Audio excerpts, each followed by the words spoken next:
So hello guys, welcome back to my channel. तो उसी के साथ में कल जो है निफ्टी का एक्सपायरी होने वाला है। तो निफ्टी में कल अभी आने वाले दिनों में अपने को थोड़ा सा स्पेशल मोमेंटम देखने को मिल सकता है। या फिर अगर आप प्रीवियस बैक टेस्ट कर लोगे कुछ अप्रैल मंथ का, आप एक बार बैक टेस्ट कर लेना। अगर अप्रैल मंथ का अगर हम प्रीवियस टाइम का अगर देख होंगे तो अप्रैल मंथ में जो मार्केट है वो कहना कि अपने में ट्रेंडिंग भी होता है और साथ ही साथ में वॉलीटाइल भी होता है। तो इसमें होता क्या है, ट्रेंडिंग मार्केट में जो है, ट्रेंडिंग मार्केट में पैसा बनाना जो है वो थोड़ा इजी हो जाता है। बोले तो हम ट्रेंडिंग मार्केट में क्या होता है, इजीली बोले तो थोड़ा बहुत जो प्रीमियम है उसके अंदर अच्छा खासा अपने को स्पाइक देखने को मिल सकता है, या फिर प्रीमियम जो है वो प्रॉपर अच्छे तरीके से वर्क करते हैं। तो उसी के साथ में कल निफ्टी 50 का भी एक्सपायरी हुई है, तो उसी के साथ में बने रहिएगा मेरे वीडियो में। तो सबसे पहले जैसे कि कल आपको पता होगा हमने डिस्कशन करा था कि निफ्टी जो है उसका कहना कि लास्ट आवर में कहना कि निफ्टी में एक अच्छा खासा अपने को बुलिश कैंडल देखने को मिला था और निफ्टी का जो क्लोजिंग हुआ था वो कहना कि बहुत इंटरेस्टिंग हुआ था। सब में अराउंड 22,200 के आसपास निफ्टी का बहुत ही इंपॉर्टेंट क्लोजिंग हुआ था।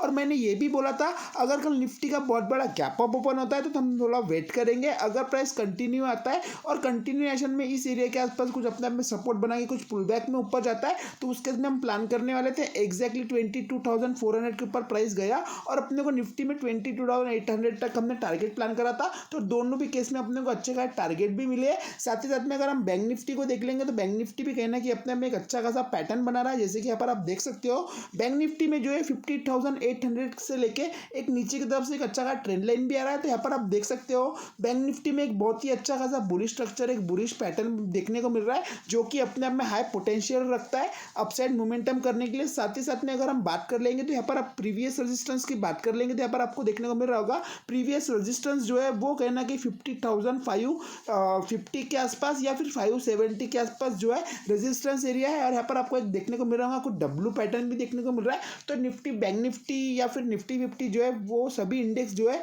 आने वाले दिनों में अच्छा परफॉर्म कर सकते हैं। तो शायद अगर आप बाकी दिनों में ट्रेडिंग नहीं करते हो बट जब जब मार्केट ट्रेंडिंग होता है तो उस ट्रेंडिंग मार्केट में ट्रेडिंग जो है वो आप कभी भी कर सकते हो, ताकि आपका जो प्रीवियस जो भी ऑप्शन में लॉस हुआ होगा तो हाई पोटेंशियल होता है कि उस लॉस को रिकवर करने। क्योंकि मार्केट में, ट्रेंडिंग मार्केट में होता क्या है, ट्रेंडिंग मार्केट में जो मनी है वो अच्छा खासा बनता है। तो उस अकॉर्डिंग मैं आपको बताऊँ तो अभी जो दिन है इन दिन में ट्रेडिंग को मिस मत करो। अगर हम निफ्टी को एक बार थोड़ा सा हम ज़्यादा वेट नहीं करेंगे, हम निफ्टी को फटाफट डेली टाइम फ्रेम में एक बार निफ्टी को देख लेंगे। तो निफ्टी में यहाँ पर आप देख सकते हो, निफ्टी में यहाँ पर जैसे को दिख रहा होगा एक बहुत ही अच्छा खासा निफ्टी के अंदर हमको एक पॉज कैंडल देखने को मिल रहा है। तो डेली टाइम फ्रेम में हमारा प्लान ऑफ एक्शन हम निफ्टी के लिए क्या प्लान करेंगे मैं आपको एक थोड़ा सा एक क्लियर करने की कोशिश करूंगा। यहाँ पर आपको देखने को मिल रहा होगा एक अच्छा खासा पॉज कैंडल बना है। तो पॉज कैंडल का जो निफ्टी का जो ये बॉडी है, अगर इस एरिया के बीच में कहीं पर भी निफ्टी का फ्लैट ओपन होता है तो हम अगर वेट करेंगे, फ्लैट ओपन होने के बाद में अगर निफ्टी 22,400 इस एरिया के नीचे निकलता है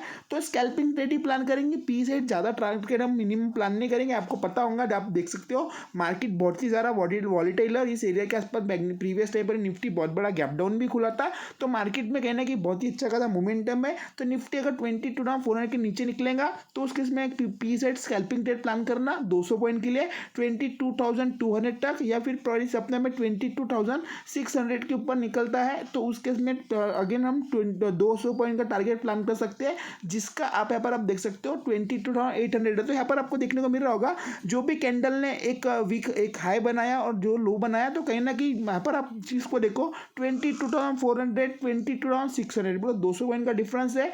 हाई क्या है 22,800, लो क्या है 22,400। तो कहीं ना कहीं ये 200 पॉइंट का जो यहाँ पर आप देख सकते हो 200 पॉइंट के अंदर ही मार्केट में वेट कर रहा है। तो आपको समझ में आया होगा अगर भाई इस एरिया के ऊपर अगर ऊपर निकलता है तो अगर मार्केट का कल अपने आप में 22,400 के ऊपर गैप अप ओपन होता है और प्राइस अपने में 22,600 के ऊपर निकलता है तो आने वाले दिनों में निफ्टी में 22,800 और 23,000 तक अपने को टारगेट देखने को मिल सकते हैं। या फिर अगर गैप डाउन ओपन होता है तो हम थोड़ा सा अगेन प्राइस प्रीवियस लो के नीचे निकलता है तो उसके लिए हम पी साइड प्लान करके 22,800 तक निफ्टी में मिनिमम प्लान कर सकते हैं।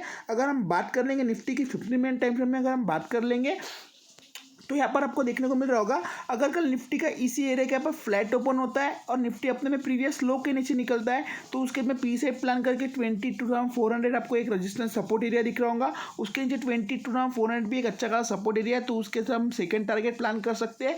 या फिर फ्लैट ओपन होने के बाद में अगर निफ्टी प्रीवियस हाई के ऊपर निकलता है तो उस केस में अपने को एक अच्छा खासा शार्पली अपसाइड मोमेंटम देखने को मिलेगा, बाइंग मोमेंटम। तो उसके में हम एक सी साइड प्लान करके हमारा फर्स्ट टारगेट जो है सब में 22,800 सेकंड टारगेट 23,000 साइकोलॉजिकल लेवल का तक हम मार्क कर सकते हैं। या फिर अगर आने वाले दिनों में निफ्टी 23,000 के ऊपर निकलता है तो आने वाले दिनों में अपने को 23,500 तक भी हमको टारगेट देखने को मिल सकते हैं। मैं शार्प एग्जैक्टली बोले तो सेलिंग साइड कब जाऊंगा, जब प्राइस इस एरिया के नीचे निकलेगा, तो उसी केस में मैं थोड़ा सा पॉजिटिव सेंटीमेंट में बोले निगेटिव ज़्यादा बोले तो निगेटिव सेंटीमेंट में इसी पॉजिटिव जब प्राइस इस एरिया के नीचे नहीं रहता तब तक मैं निगेटिव सेंटीमेंट में ट्रेड करने को थोड़ा बहुत अवॉइड करूंगा गाइस। तो उसी के साथ में अगर हम बात कर लेंगे, अगर उसी के साथ में अगर कल निफ्टी का बहुत बड़ा gap up gap down open होता है, थोड़ा कंफ्यूजन हो सकता है। तो अगर कल निफ्टी का 23,000 साइकोलॉजिकल एरिया के आसपास गैप अप ओपन होता है तो वेट करना, प्राइस को एक बार पुल बैक करने देना और प्राइस अपने में इस एरिया के आसपास सपोर्ट बना के आज के जैसा कुछ पुल बैक में ऊपर निकलेगा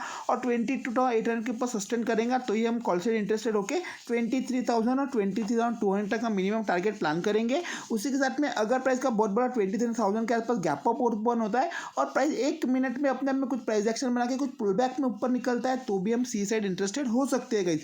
या फिर अगर कल मार्केट का अपना में इस एरिया के नीचे अगर कल गैप डाउन ओपन होता है तो गैप डाउन ओपन होने के बाद में होगा क्या, 22,200 के पास हम वेट करेंगे। अगर प्राइस अपने में कुछ ऊपर जाता है 22,500 के आसपास, इस एरिया के आसपास कुछ अपने में रजिस्ट करके अगर पुल बैक में नीचे आता है तो ही हम पी साइड इंटरेस्टेड होंगे। या फिर गैप डाउन ओपन होने के बाद में प्राइस अपने में 1 मिनट में कंटिन्यू प्रीवियस लो के नीचे निकलता है तो उस केस में भी हम पी साइड प्लान करेंगे। गैप डाउन ओपन हुआ तो उसके में हमारा 22,000 सेकंड टारगेट हम मिनिमम प्लान कर सकते हैं। अब हम बात कर लेंगे थोड़ा सा बैंक निफ्टी के बारे में। तो जैसे कि आपको बताया कि बैंक निफ्टी में एक अच्छा खासा पैटर्न देखने को मिल रहा है। अगर कल बैंक निफ्टी का फ्लैट ओपन होता है, प्राइस अपने में थोड़ा वेट करके 50,800 क्रॉस करता है तो उस केस में हमको कॉल साइड अच्छा इंटरेस्टेड एक अच्छा खासा टारगेट देखने को मिल सकता है। तो यहाँ पर आपको देखने को मिल रहा होगा यहाँ पर कहीं ना कहीं एक गैप पेंडिंग है। तो उस केस में हमारा फर्स्ट टारगेट जो है 51,200, सेकंड टारगेट 51,600 तक हमारा सेकंड टारगेट प्लान करेंगे। अगर प्राइस 51,200 के ऊपर निकलता है तो अगेन अपने को आने वाले दिनों में बैंक निफ्टी में 53,500 तक अपने को एक अच्छे खासे टारगेट देखने को मिल सकते हैं।